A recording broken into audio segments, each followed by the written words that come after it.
¿Qué tal? Continuamos con la clase de estructura celular. Nos habíamos quedado en esta diapositiva. Platicábamos sobre las funciones de la membrana plasmática y que la estructura pues está dada gracias al modelo del mosaico fluido de Singer y Nicholson en 1972. Tenemos que la membrana plasmática va a ser una bicapa lipídica, es decir, va a estar formada por dos capas de lípidos, de grasa, dos monocapas, ¿de acuerdo? Aquí podemos ver una en la parte superior y otra en la parte inferior. Estas capas lipídicas están formadas principalmente de un tipo de lípidos, de un tipo de grasa que se conocen como fosfolípidos, ¿de acuerdo? Entonces es una bicapa fosfolipídica. Los fosfolípidos pues van a ser las biomoléculas que van a abundar en la membrana plasmática, pero también esta bicapa es un mosaico de diversas biomoléculas. No solamente vamos a encontrar los fosfolípidos, sino también podemos encontrar otros lípidos como lo es el colesterol.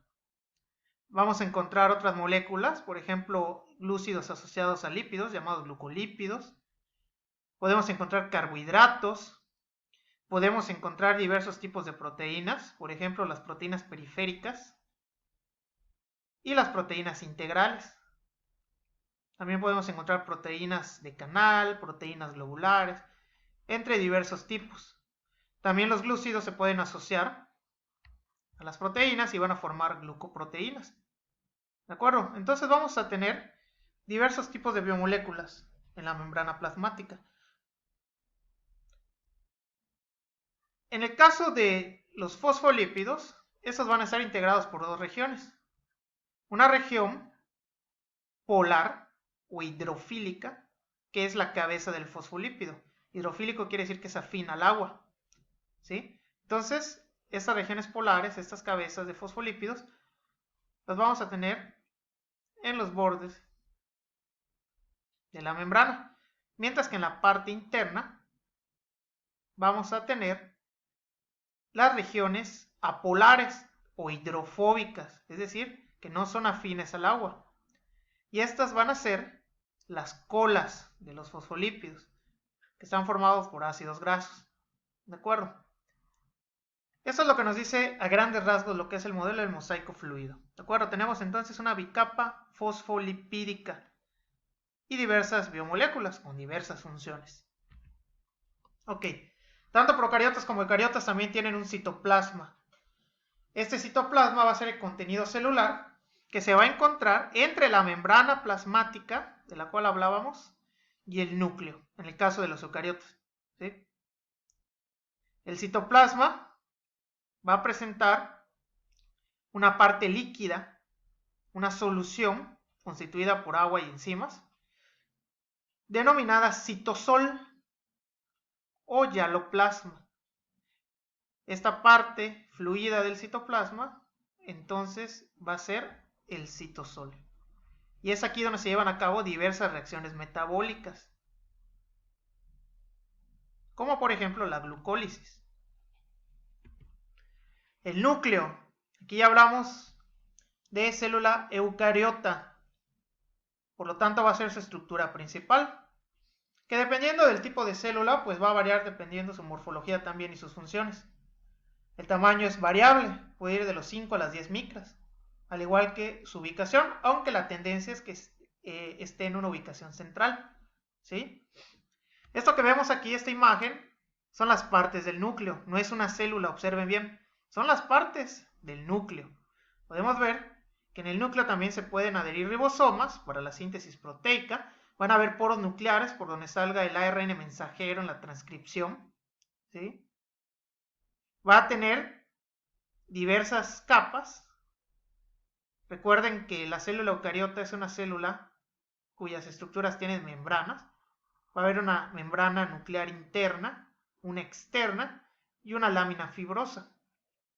Y dentro del núcleo, como si fuera otro núcleo más pequeño, vamos a tener al nucleolo.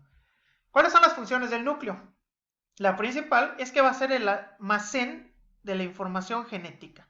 En el núcleo de la célula eucariota vamos a encontrar el ADN. Y este ADN contiene los genes que expresan nuestras características. Toda esa información está en el ADN, o ácido desoxirribonucleico. ¿Qué pasa con los procariotas? Ya lo habíamos comentado. Como no hay un núcleo definido, el ADN está disperso en el citoplasma. ¿Qué otra función tiene? Va a permitir recuperar la información que almacena este ADN hacia el ARN o ácido ribonucleico. Es en un proceso llamado transcripción, donde la información que tiene el ADN pasa al ARN. Y este ARN pues va a permitir posteriormente la síntesis de proteína. El núcleo ejecuta, dirige y regula las actividades citoplásmicas. Es decir, es un centro de control. ¿De acuerdo? Va a ser el centro de control principal de nuestra célula eucariota. Como les dije, dentro del núcleo tenemos un nucleolo que podemos ver aquí en esta imagen al microscopio electrónico. Esta región no presenta una membrana que lo rodee, está dentro del núcleo y va a estar formada por cromatina, ¿sí? La sustancia fundamental va a ser la cromatina. Las funciones del nucleolo es la formación de las subunidades ribosómicas, es decir, las partes que integran el ribosoma, el síntesis y procesamiento del ARN ribosomal. Vamos a ver más adelante que hay varios tipos de ARN. Uno de los básicos es el ribosomal. Y también participa en la regulación del ciclo celular. Estas son las funciones principales. A su vez, vamos a encontrar una matriz fibrosa proteínica llamada citoesqueleto. Este citoesqueleto se va a extender por el citoplasma entre el núcleo y la cara interna de la membrana plasmática. Es como un andamiaje, ¿de acuerdo? Es una estructura que va a darle sostén a la célula eucariota. Por lo tanto, este andamiaje va a tener funciones de estabilidad y forma celular, participa en la locomoción celular, en la división de la célula y también permite el movimiento de los organelos a nivel intracelular. Imagínense entonces el citoesqueleto como una red de fibras de proteína que le van a dar sostén a nuestras células. De manera general, el citoesqueleto va a estar conformado por 3 estructuras. Número 1, los microtúbulos. Esos están formados principalmente de una proteína llamada tubulina. Vamos a tener los filamentos intermedios, número 2. Filamentos intermedios, formados por subunidades fibrosas. Aquí vemos de color verde. Y de color azul los microtúbulos. Y número 3, los microfilamentos, aquí de color rojo. Esos van a estar formados por la proteína llamada actina. ¿De acuerdo? Entonces, 3 tipos de estructuras conforman el citoesqueleto: microtúbulos, filamentos intermedios y microfilamentos. ¿De acuerdo? Luego tenemos los centriolos. Estos centriolos se relacionan desde luego con el citoesqueleto porque son organelos cilíndricos que van a estar formados por 9 tripletes de microtúbulos. Eso quiere decir que vamos a organizar 9 veces 3 microtúbulos, adquiriendo una forma cilíndrica. Por lo tanto, podemos decir que los centriolos son derivados del citoesqueleto, ¿sí? Porque están formados por microtúbulos. Algo muy importante y puede ser pregunta de examen: los centriolos son específicos de células animales. ¿De acuerdo? Célula vegetal carece de ellos. Participan en la división celular. Cuando veamos mitosis y meiosis van a entender su función. Permiten el mantenimiento de la forma celular, lo cual es lógico porque están formados por citoesqueleto. Y también transportan orgánulos y partículas en el interior de la célula.